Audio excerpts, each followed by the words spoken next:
कि जब जंतर मंतर और रामलीला के मैदानों पर, सड़कों पर नारे लगाए जा रहे थे भ्रष्टाचार के खिलाफ, तो कभी आपने सोचा है कि उतने बड़े आंदोलन को खाद पानी कौन दे रहा था?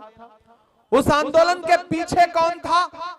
तब मैं सियासत में नहीं था, लेकिन उस दौरान भी जब पूरे देश का मीडिया एक तरफा उनके आंदोलन को बता रहा था कि भ्रष्टाचार के खिलाफ बहुत बड़ा आंदोलन है, उस दिन से मैं कह रहा था कि अन्ना हजारे और अरविंद केजरीवाल के आंदोलन के पीछे आरएसएस है, भारतीय जनता पार्टी है। मैं उस दिन से कहता था, तब शायद मेरी समझ इतनी बड़ी ना रही हो, लेकिन मुझे अंदर से नजर आता था, मेरी छठी इंद्री कहती थी कि ये जो मंच पर खड़े होकर के भ्रष्टाचार के खिलाफ बड़ी बड़ी बातें करने वाले कुछ चेहरे हैं, दरअसल इनके पीछे मुझे आरएसएस की आवाज सुनाई पड़ती है, इसके पीछे भाजपा। और याद करिए, हमारे बीच जिनका बेसब्री से इंतजार था, हिंदुस्तान के मशहूर शायर, राज्यसभा सांसद जनाब इमरान प्रतापगढ़ी, जो गरीब, मजदूर, किसान, कमजोरों की आवाज पार्लियामेंट में उठाने का काम करते हैं। मैं चाहूंगा इमरान भाई के लिए जोरदार तालियां बजाएं। इमरान प्रतापगढ़ी, इमरान प्रतापगढ़ी, देखो देखो कौन आया, देखो देखो कौन आया। इमरान भाई,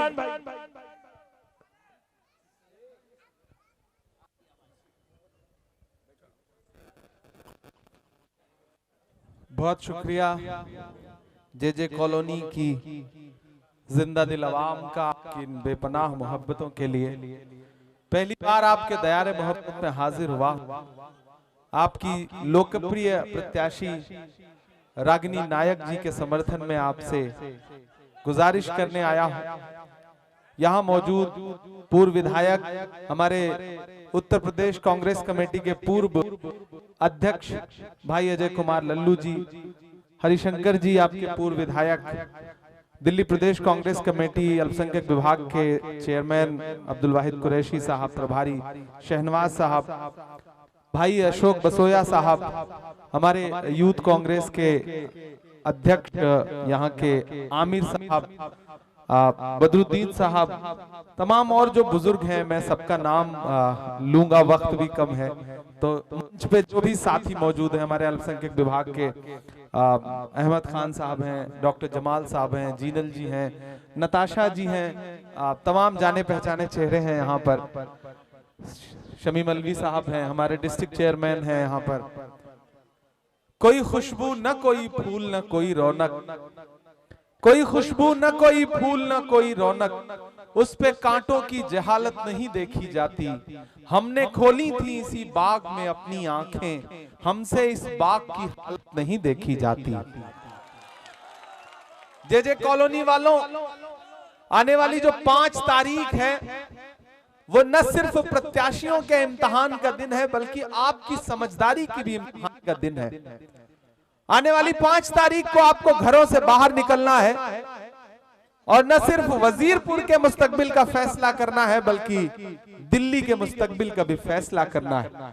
मैं अभी जब स्टेज पे आया और यहाँ मंच पे बैठा, तो रागिनी जी आप जब भाषण दे रही थी, तो सामने एक बोर्ड लगा है अरविंद प्रॉपर्टीज, तो मुझे लगा जैसे मैं दिल्ली के पूर्व मुख्यमंत्री अरविंद केजरीवाल की किसी प्रॉपर्टी के सामने खड़ा होकर के भाषण दे रहा हूं। बिल्कुल जैसे ये प्रॉपर्टी बेचते हैं, उसी तरह से उन्होंने भी दिल्ली को बेचने का ही काम किया है और कोई अच्छा काम नहीं किया।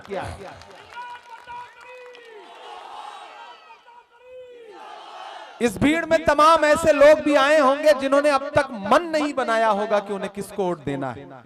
मेरी आवाज उन माओ बहनों तक भी पहुंच रही होगी जो अपने घरों में हैं, मुझे सुन रही हैं, और उन्होंने अब तक जहन नहीं बनाया होगा कि उन्हें किसको वोट देना है। मैं अगले 10 मिनट आपसे मुखातिब हूं, फिर फैसला आप पर छोड़ूंगा। आप पर मतलब आप पर, उन पर नहीं। अब तो आप कहते हुए 5 बार सोचना पड़ता है कि आम आदमी बन के आए थे और ऐसे खास आदमी बन गए। जे कॉलोनी वालों, याद करो 2013 की वो शाम कि जब जंतर मंतर और रामलीला के मैदानों पर, सड़कों पर नारे लगाए जा रहे थे भ्रष्टाचार के खिलाफ। तो कभी आपने सोचा है कि उतने बड़े आंदोलन को खाद पानी कौन दे रहा था? उस आंदोलन के पीछे कौन था? तब मैं सियासत में नहीं था, लेकिन उस दौरान भी जब पूरे देश का मीडिया एक तरफा उनके आंदोलन को बता रहा था कि भ्रष्टाचार के खिलाफ बहुत बड़ा आंदोलन है, उस दिन से मैं कह रहा था कि अन्ना हजारे और अरविंद केजरीवाल के आंदोलन के पीछे आरएसएस है, भारतीय जनता पार्टी है। मैं उस दिन से कहता था, तब शायद मेरी समझ इतनी बड़ी ना रही हो, लेकिन मुझे अंदर से नजर आता था, मेरी छठी इंद्रिय कहती थी कि ये जो मंच पर खड़े होकर के भ्रष्टाचार के खिलाफ बड़ी बड़ी बातें करने वाले कुछ चेहरे हैं, दरअसल इनके पीछे मुझे आरएसएस की आवाज सुनाई पड़ती है, इसके पीछे भाजपा। और याद करिए कि 2013-14 में किस तरह से शीला दीक्षित जी को और स्वर्गीय डॉक्टर मनमोहन सिंह साहब को क्या क्या नहीं कहा अरविंद केजरीवाल और उनके साथियों ने। और पिछले दिनों जब डॉक्टर मनमोहन सिंह साहब इस दुनिया से कूच कर गए, तब एहसास हुआ कि डॉक्टर मनमोहन सिंह साहब शख्सियत क्या थे, उनका जाना हिंदुस्तान का कितना बड़ा नुकसान है। मुझे याद है कि हम उस दिन अंतिम संस्कार में डॉक्टर मनमोहन सिंह साहब के शव के साथ चल रहे थे, रागिनी जी भी थी, सारे लोग थे, कांग्रेस के सारे लोग थे। मैंने देखा कि मेरी आंख के सामने दिल्ली की मुख्यमंत्री आतिशी जी भी चल रही थी और बड़ा गमगीन सी थी। मुझे देखी और मेरी नजरें मिली तो मेरा मन हुआ कि मैं इनसे कहूं कि आज डॉक्टर मनमोहन सिंह साहब की लाश के पीछे पीछे चलते हुए आप लोगों को शर्म नहीं आ रही, क्योंकि आप लोगों ने डॉक्टर मनमोहन सिंह साहब को क्या क्या नहीं कहा था। मेरे भाई, 2014 से शुरू हुआ वो सफर, आज तो मैं पूरे देश में घूम के पूछता हूं कि भारत मां की आंख के तारे कहां गए, भारत मां की आंख के तारे कहां गए, आरएसएस के राज दुलारे कहां गए। अच्छे दिनों की तरह उन्हें भी खोज रहा, कोई बताए अन्ना हजारे कहां गए। पिछले 7-8 साल से गायब है, कोई अता पता नहीं है। भ्रष्टाचार की बड़ी बड़ी बातें करके डॉक्टर मनमोहन सिंह साहब और शीला दीक्षित जी को बुरा कहने वाली सरकार 10 साल शासन में रही तो ऊपर वाले के लाठी में आवाज नहीं होती है। जो शीला दीक्षित जी को, सोनिया जी को, मनमोहन सिंह साहब को भला बुरा कहते थे, वो सारे लोग भ्रष्टाचार के आरोप में जेल काट के आए। उप मुख्यमंत्री, मुख्यमंत्री, मंत्री, ये ऊपर वाले का इंसाफ था जो अरविंद केजरीवाल जी के साथ हुआ, मनीष सिसोदिया जी के साथ हुआ। उसकी लाठी में बिल्कुल आवाज नहीं होती, वो बहुत खामोशी से इंसाफ करता है। जे कॉलोनी वालों, मैं रागिनी नायक जी के लिए आज यहां सिर्फ इसलिए वोट मांगने नहीं आया हूं कि ये कांग्रेस पार्टी की प्रत्याशी है, यहां मेरी नई नस्लें खड़ी हैं। मैंने कहा ना, अभी बहुत सारे साथी ऐसे होंगे जिन्होंने मन नहीं बनाया होगा, मैं उनसे मुखातिब होकर कह रहा हूं, मैं इस बहन के लिए सिर्फ इसलिए नहीं आया हूं कि ये कांग्रेस पार्टी की प्रत्याशी है।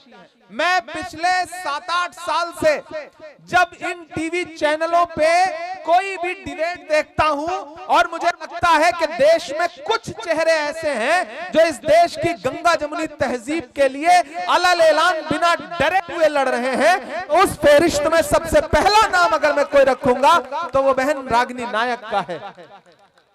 मैं इसलिए रागिनी जी के लिए आपसे अपील करने आया हूं। मेरे भाई, सिर्फ इतने से काम नहीं चलता है कि बुरे को बुरा कह दो। हम जानते हैं कि आप बुरे को बुरा कहते हैं, लेकिन सिर्फ बुरे को बुरा कह देने से काम नहीं चलेगा, जो अच्छा है उसके साथ खड़ा भी होना पड़ेगा। हम बहुत सारी लड़ाइयां इसलिए भी हार जाते हैं कि हमारे हाथ में अब मोबाइल आ गया है, फेसबुक है, ट्विटर है, व्हाट्सएप है, यूट्यूब है। हम एक कमेंट कर देते हैं, पोस्ट कर देते हैं कि नरेंद्र मोदी ने बहुत गलत किया, अरविंद केजरीवाल ने ये बहुत गलत बोला। याद है कोरोना के दौरान किस तरह से दिल्ली की सरकार, अरविंद केजरीवाल की सरकार मरकज के लिए क्या क्या बोलती थी, क्या क्या स्टेटमेंट देती थी, याद है आप सारे लोगों को? भूलिएगा मत, भूलने वाली बात नहीं है।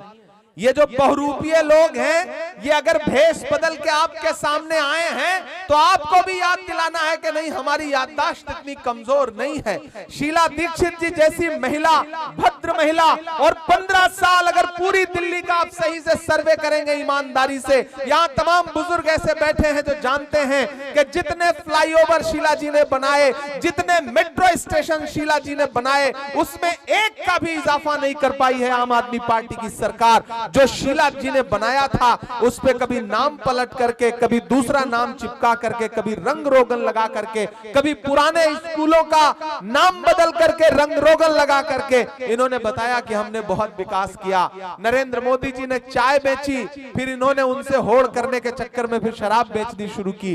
एक ने चाय बेची, एक ने शराब बेची। दरअसल इन्होंने आपके सपने बेचने का काम किया है, आपसे झूठ बोला है, और ऐसा प्रत्याशी आपको दिया, ऐसा विधायक आपको दिया जो 10 साल से आपके विधायक हैं, मैंने सुना है।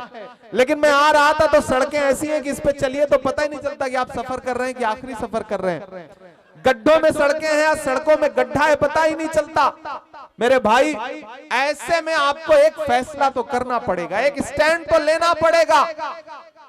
भाजपा हो, आम आदमी पार्टी हो, एक बड़ा भाई है, एक छोटा भाई है, और उन दोनों की लड़ाई जो है वो रागिनी नायक जी से है। रागिनी नायक जी कांग्रेस पार्टी की एक तेज तर्रार न सिर्फ प्रवक्ता हैं, बल्कि पार्टी की लीडरशिप इन पे भरोसा भी जताती है। राहुल गांधी जी हो, सोनिया गांधी जी हो, प्रियंका गांधी जी हो, मैंने अपनी आंख से देखा है। मुझको पार्टी ने कहा प्रॉपर, मैं महाराष्ट्र था कल, मेरा कार्यक्रम था, मुझे पार्टी की तरफ से कहा गया कि इमरान बहुत शानदार चुनाव लड़ रही हैं रागिनी नायक जी, उनके लिए जाइए, अपने लोगों के बीच में जाइए, उन्हें समझाइए, उनको बताइए कि आदमी एक बार धोखा खाता है, 2 बार धोखा खाता है, तीसरी बार उसको संभलना चाहिए। 2 बार धोखा आप खा चुके हैं, अब तीसरी बार संभलने का वक्त है। किसी फिल्म का एक डायलॉग था कि आग को पानी का डर बना रहना चाहिए।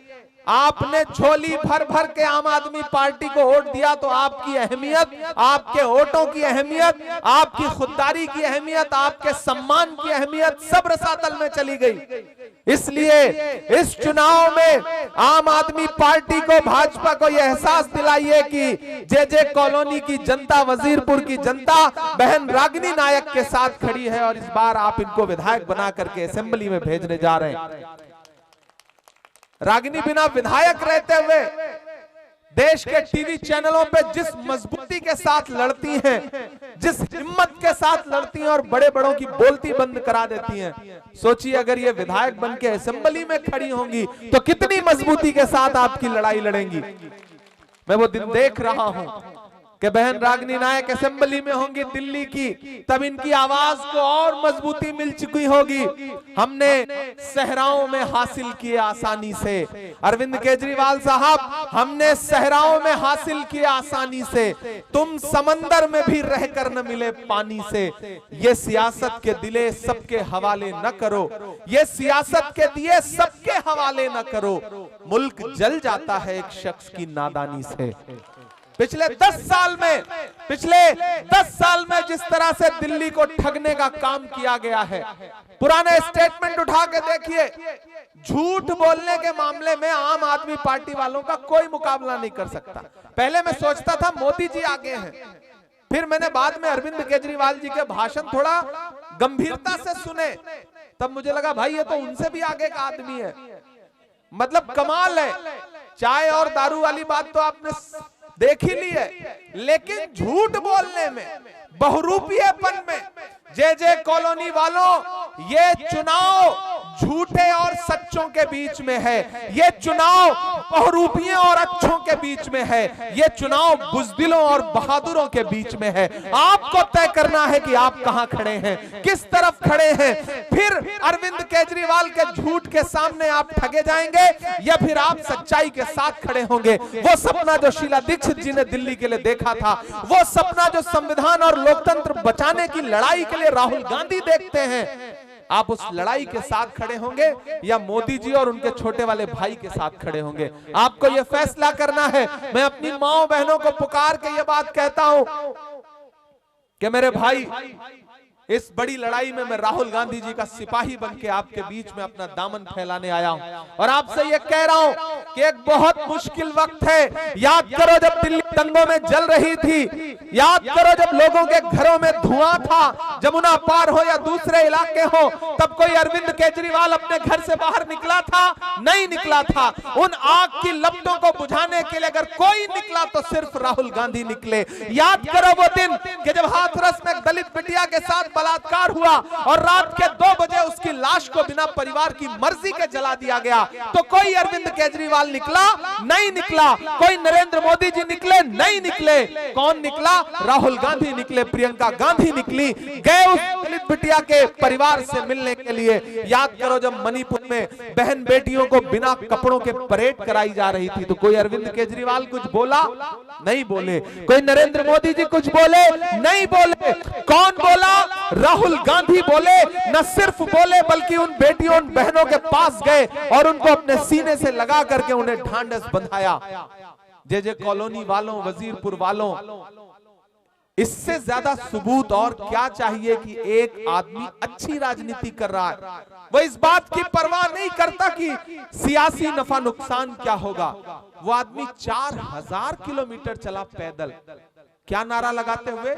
नफरत छोड़ो, भारत जोड़ो। क्या नारा लगाते हुए? मुझे नफरत के बाजार में मोहब्बत की दुकान खोलनी है। अरे मेरी नई नस्लों, मेरे बुजुर्गों, मेरी माओ बहनों, आने वाली सदियां ये कहेंगी कि जब नफरतें उफान पर थी तो कोई एक शख्स था जिसे नरेंद्र मोदी और अमित शाह जी कहते थे कि वो शहजादा है, वो राजकुमार है। लेकिन मैंने अपनी इन्हीं आंखों से देखा है कि वो शहजादा जिसे नरेंद्र मोदी जी शहजादा कहते थे, वो एक टी शर्ट में, एक ट्राउजर में और एक जूता पहन करके कन्याकुमारी से कश्मीर तक 4000 किलोमीटर पैदल चलता रहा, अपने पांव के छालों की परवाह किए बगैर। अगर शहजादे ऐसे होते हैं तो हम ऐसे शहजादों को अपनी पलकों पर बिठाएंगे। कभी नरेंद्र मोदी जी निकले 4 किलोमीटर, कभी केजरीवाल जी चले 400 मीटर नफरत के खिलाफ? नहीं। मैं चला हूं राहुल गांधी के साथ, मैंने देखे हैं उनके पांव के छाले। मुझसे मीडिया के साथ ही कहते थे कि इमरान साहब आप राहुल जी के साथ पैदल चल रहे हैं, क्या कहेंगे आप तो शायर हैं। तब मैं उनसे कहता था कि जो हर जालिम से टकराएगी वो आंधी बनाऊंगा, जो हर जालिम से टकराएगी वो आंधी बनाऊंगा। नए अंग्रेज आए हैं, नया गांधी बनाऊंगा। मैंने देखा है उस शख्स के पांव के छाले। आज उस पांव के छालों का कर्ज चुकाने का वक्त है। मैं तो दिल्ली की आवाम से कहना चाहता हूं और खास तौर से अपने समाज के लोगों से कहना चाहता हूं, अगर दिल्ली में जलते हुए घरों की आग बुझाने के लिए राहुल गांधी खड़ा है, अगर हाथरस में दलित बिटिया के लिए राहुल गांधी खड़ा है, अगर संभल में बिछी हुई लाशों पर सवाल पूछने के लिए राहुल गांधी खड़ा है, अगर मणिपुर की बेटियों के लिए राहुल गांधी खड़ा है, अगर कन्याकुमारी में राहुल गांधी खड़ा है, अगर कश्मीर में राहुल गांधी खड़ा है, अगर सब्जी मंडी के सब्जी बेचने वालों गरीबों के साथ राहुल गांधी खड़ा है, अगर यूपीएससी के स्टूडेंट्स के साथ राहुल गांधी खड़ा है, अगर किसानों के साथ धान लगाते हुए राहुल गांधी खड़ा है, अगर इतने सब मामलों में आपके लिए राहुल गांधी खड़ा है और वोट आप किसी बहुरूपिये को देंगे तो फिर आप अपने जमीर के साथ नाइंसाफी करेंगे। ये मैं आपसे कहने आया हूं। आज रात में तन्हाई में जब सोने जाइएगा तो एक बार अपने दिल से सवाल करिएगा कि आया था 35-36 साल का एक नौजवान और आपके सामने अपना दामन फैला के ये कह रहा था कि इस देश को एक सच्ची और अच्छी राजनीति की जरूरत है। आपको अरविंद केजरीवाल ने ठगा, आपको नरेंद्र मोदी जी ने ठगा। अगर आप चाहते हैं कि इस देश में डॉक्टर बाबा साहब अंबेडकर का संविधान बचे, इस देश में लोकतंत्र बचे, महात्मा गांधी के सिद्धांत बचे, पंडित जवाहरलाल नेहरू के उसूल बचे, मौलाना आजाद के सपने बचे, तो फिर आपको राहुल गांधी के साथ, कांग्रेस के साथ खड़ा होना पड़ेगा। मैं अपनी बहन के लिए आपके बीच में आया हूं। यही तस्वीरें तो भाजपा वाले और आम आदमी पार्टी वाले नहीं देखना चाहते कि बहन रागिनी नायक के लिए अपना दामन फैला करके कोई इमरान खड़ा होकर के वोट मांग रहा है। यही वो तस्वीरें हैं, यही वो राजनीति है जो कांग्रेस पार्टी करती है। मैं आपसे अपील कर रहा हूं, आने वाली 5 तारीख को घरों से बाहर निकलिए। देखिए 10 साल में दिया, राजेश जी ने भी आपको कुछ दिया नहीं है। वो इतना गुप्त रहे कि नजर ही नहीं आए आपके बीच में। इसलिए मैं आपसे अपील कर रहा हूं कि 5 तारीख को घरों से बाहर निकलिए, और जिन्हें यह लगता है कि वह साजिश करके, पैसा बांट के, बरगला करके बहन रागिनी नायक का कुछ नुकसान कर लेंगे, मैं उनसे कहना चाहता हूं कि कैंची से चिरागों की लवें काटने वालों, कैंची से चिरागों की लवें काटने वालों, कुदरत के करिश्मों से लड़ोगे तो मिटोगे। तुम फूल को चुटकी में मसल सकते हो, लेकिन खुशबू को बिखरने से नहीं रोक सकोगे। कांग्रेस की जो मोहब्बत की खुशबू है, इस खुशबू के साथ खड़े होइए, इस खुशबू के साथ चलिए। और ये जेल काट करके लौटे हुए अरविंद केजरीवाल जी, जेल काट के लौटे हुए मनीष सिसोदिया जी, जेल काट के लौटे हुए सत्येंद्र जैन साहब, और भी कई मंत्री हैं, मैं तो नाम ही भूल गया हूं, इतना उनका जेल का अप एंड डाउन चलता रहता है कि अब नाम याद रख पाना मुश्किल होता है। हम यहाँ अभी नाम ले रहे हैं, पता नहीं कौन सा आम आदमी पार्टी का मंत्री जो है वो जेल जा रहा हो या जेल जाने की तैयारी में हो, क्योंकि आपने शराब बेच करके चाय वाले को इतना चिढ़ाया, इतना कंपटीशन किया कि फिर उसने आपके साथ वही व्यवहार शुरू किया जिसके आप हकदार थे। मेरे भाई, मैं आखिर में आपसे ये कहूंगा कि बहन रागिनी नायक जी और अशोक बसोया साहब, अशोक भाई कहाँ हैं? अशोक भाई आप इधर आइए। अब इनको बहन बना लिया है तो आपसे तो अलग ही रिश्ता हो गया ना। तो मैं अशोक भाई और रागिनी जी दोनों लोगों को, जब मैं राजनीति में नहीं था, मैं तब से जानता हूं, तब से रागिनी जी को सुनता हूं, अशोक भाई को, इनके संघर्ष को, इनके काम को देखता रहता हूं। जब तक शेर अपनी कहानियां खुद लिखना नहीं सीखेंगे, तब तक अपनी कहानियों में शिकारी खुद को महान बताते रहेंगे। जे कॉलोनी वालों, बड़ी संजीदा सी बात आपसे कह रहा हूं, और एक बात याद रखना, हम सब गुनहगार हैं, हम सब गुनहगार हैं इन बहुरूपियों को सत्ता तक पहुंचाने में। मैंने कहा ना, मैं तब राजनीति में नहीं था। इस देश के तमाम पत्रकार, तमाम बुद्धिजीवी, तमाम साहित्यकार उस समय सब लोकपाल लोकपाल लोकपाल चिल्ला रहे थे। अंजाम ये हुआ कि छोटा सा स्टेट तो इनके हाथ में गया और पूरा देश बड़े वाले नफरती कारोबारी के हाथ में चला गया। इन दोनों से निजात पाना है तो जब तक दिल्ली में आप कांग्रेस पार्टी को मजबूत नहीं करेंगे, तब तक देश में कांग्रेस पार्टी मजबूत नहीं होगी। इसलिए मैं आपसे अपील कर रहा हूं, मैं जानता हूं आप सारे लोग ये तो चाहते हैं कि यार राहुल गांधी को प्रधानमंत्री बनना चाहिए, अंदर से दिल में आपके ये आवाज रहती है कि नहीं रहती है? रहती है कि नहीं रहती है? तो ये बताओ, अगर दिल से चाहते हो कि राहुल गांधी प्रधानमंत्री बने, फिर जाकर के अगर झाड़ू पे बटन दबाओगे तो कैसे बनेगा? कैसे बनेगा? क्योंकि राहुल गांधी को मजबूती देना है तो कांग्रेस को दिल्ली में मजबूती देनी पड़ेगी। और आपसे इतना कह रहा हूं कि कभी इनके झांसे में मत आइए। ये मैंने कहा ना, अरविंद प्रॉपर्टी लिखी हुई है। मैंने कभी एक शेर कहा था, ये आपके बीच में आते हैं तो आप जैसी बातें करते हैं। ये वही हैं जो कभी मरकज को बदनाम कर रहे थे, कभी शाहीन बाग के बारे में क्या क्या बोल रहे थे। आप आम आदमी पार्टी के पूर्व मुख्यमंत्री के बयान उठा करके देख लीजिए, मौजूदा मुख्यमंत्री के ट्वीट उठा करके देख लीजिए, और अब आपके बीच में आए तो आप उनसे कहना कि किसी भी मौलवी से या के साधु से न छूटेगा। याद रखना और इन मिस्रों को घर लेके जाना कि किसी भी मौलवी से या के साधु से न छूटेगा, मदारी के किसी करतब से, जादू से न छूटेगा। सफाई कर रहे हो तो जरा दामन की भी कर लो, हमारे खून का धब्बा है, झाड़ू से न छूटेगा। झाड़ू के तिनके बिखर रहे हैं, आप हाथ के पंजे पर बटन दबाइए और कस करके पंजे से झाड़ू पकड़ के कह दो भैया साइड में चलो। अब तुम दिल्ली का कचरा नहीं साफ करते, जो तुमने दिल्ली में कचरा फैलाया है उसको कांग्रेस पार्टी साफ करने का काम करेगी। ये मैं आपसे गुजारिश कर रहा हूं, ये मैं आपसे अपील कर रहा हूं। साथियों, आने वाली 8 तारीख को परिणाम आएगा, 8 तारीख को रिजल्ट आएगा। मैं जहां भी रहूंगा मेरी नजरें वजीरपुर विधानसभा में रहेंगी। आप 5 तारीख को घर से निकलेंगे और हाथ के पंजे का बटन दबाएंगे तो आप सिर्फ ये मत सोचना कि आपका वोट सिर्फ रागिनी नायक को जाएगा। नहीं, आपका वोट मोहब्बत के उस मसीहा को जाएगा जिसका नाम राहुल गांधी है।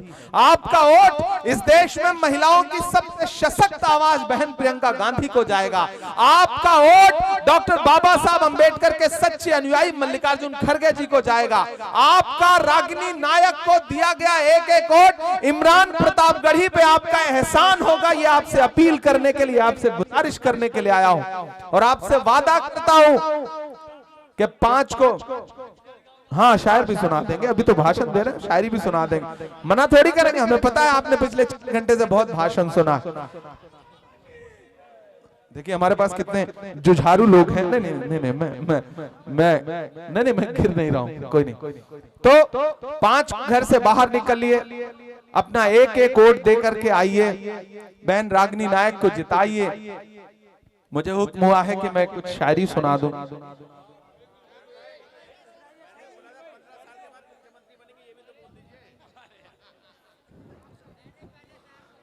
हाँ मैं सुना देता हूं। मैं पहले 4 मिसरे पढ़ देता हूं, आप बहुत अच्छा सुन रहे हैं। कि कहां सोया है चौकीदार। चौकीदार पे तो आप समझ गए मैं किसका नाम ले रहा हूं, समझदार हैं आपने। लेकिन अगला कहने जा रहा हूं उस पे समझ के बताइएगा, तब मुझे लगेगा कि आप सच में समझदार। कि कहां सोया है चौकीदार, कहां बैठा है पलटी मार। पलटी मार समझ रहे हैं ना, मैं नाम नहीं लूंगा, नहीं समझ जाएंगे। वो जो नाम लिखा है मैं उसी का जिक्र कर रहा हूं। कि कहां सोया है चौकीदार, कहां बैठा है पलटी मार। अरविंद ने कर डाला इस दिल्ली का बंटा धार, कहां बैठा है पलटी मार, कहां सोया है चौकीदार। के चाय बेचने वाला पूरा भारत बेच रहा है। किसी शायर के लिए इससे बड़ी कामयाबी क्या हो सकती है कि वो एक मिसरा पढ़े और उससे पहले सामने के लोग उसे दोहराना शुरू कर दें।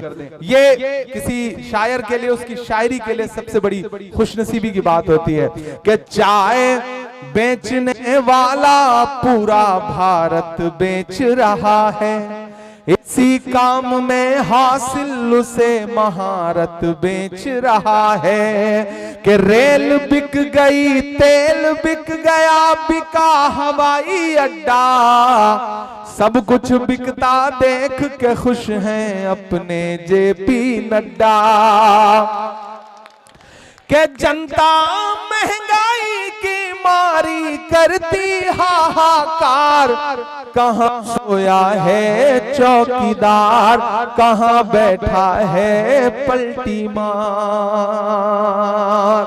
बहुत शुक्रिया। आखिर में बस आपसे इतना कहूंगा,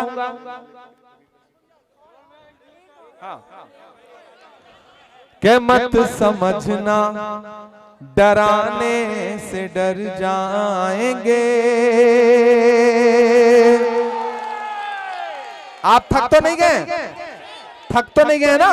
तो मुझे लगना चाहिए कि मैं जिंदा दिल लोगों के बीच में खड़ा हूं जिनमें जोश है। आपकी तालियों का शोर वहां अपने राजमहल में बैठे मोदी जी तक और शीश महल में बैठे अरविंद केजरीवाल तक, दोनों तक जाना चाहिए। मैं पढ़ता हूं कि मत समझना डराने से डर जाएंगे, अब के सारी हदों से गुजर जाएंगे। मौत के नाम का खौफ देता है क्यों, मौत के नाम का खौफ देता है क्यों। मौत जिस रोज आएगी मर जाएंगे। मत समझना डराने से डर जाएंगे। कि हमने जमजम दिया, आबे गंगा दिया, तुमने भारत को दंगा ही दंगा दिया। और अगली जो 2 लाइन है ना, उस पे पूरी जे कॉलोनी में किसी का हाथ खामोश नहीं रहना चाहिए। कि हमने जमजम दिया, आबे गंगा दिया, तुमने भारत को दंगा ही दंगा तिरंगा दिया। तुमने एक रंग के ख्वाब देखे मगर हमने हिंदुस्तान को तिरंगा दिया।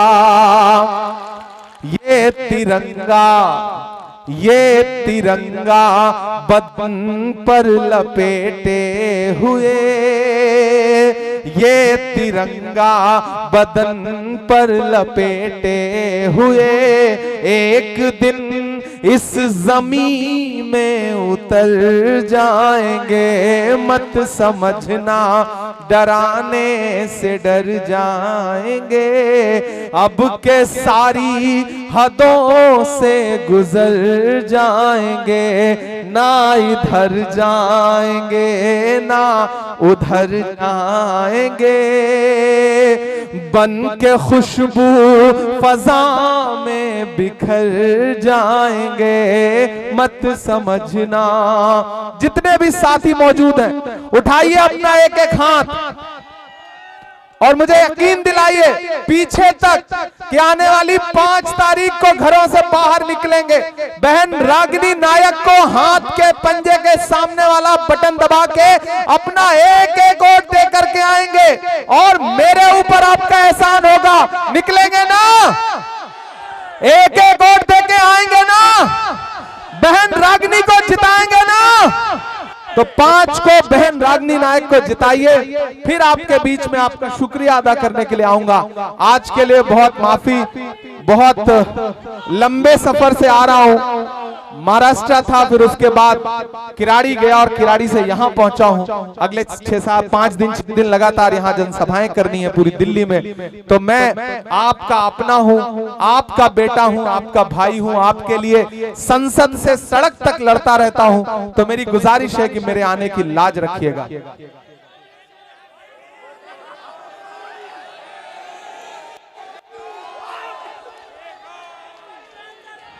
जख्म पर जख्म खा के निकले हैं, जख्म पर जख्म खा के निकले हैं, हाँ मगर मुस्कुरा के निकले हैं। सर झुकाने का हुक्म जब आया, सर झुकाने का हुक्म जब आया और भी सर उठा के निकले हैं, और भी सर उठा के निकले हैं कि हर सितम का जवाब आएगा, देखना इंकलाब आएगा। मेरा ईमान, मेरा यकीन बोल रहा है इन मिसरों में कि हर सितम का जवाब आएगा, देखना इंकलाब आएगा। अच्छे दिन का किए थे जो वादा, अच्छे दिन का किए थे जो वादा, उनका दिन भी खराब आएगा, उनका दिन भी खराब आएगा। हम तो निकले हैं मुस्कुराते हुए, हम तो निकले हैं मुस्कुराते हुए, और वो तिल मिला के निकले हैं, और भी सर उठा के निकले हैं। आप बहन रागिनी नायक को जिता करके असेंबली पहुंचाइए। मैं आपसे वादा करता हूं 8 तारीख के बाद फिर यही जीत के जश्न का एक मंच लगेगा। मैं फिर आऊंगा और जितनी देर आप शायरी कहेंगे आपको शायरी सुनाऊंगा। ये मेरा आपसे वादा है। बहुत शुक्रिया, बहुत मोहब्बतें। हाँ हाँ बिल्कुल। चलिए उठाइए आप भाई। रागिनी जी चाहती हैं कि एक एक शख्स हाथ उठा करके उन्हें भरोसा दिलाए।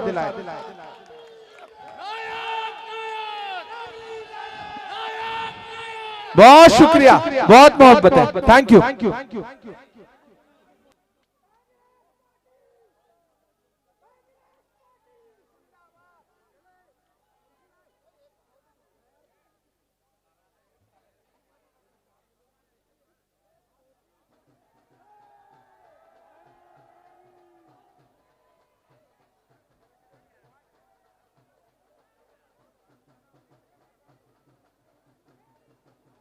हेलो।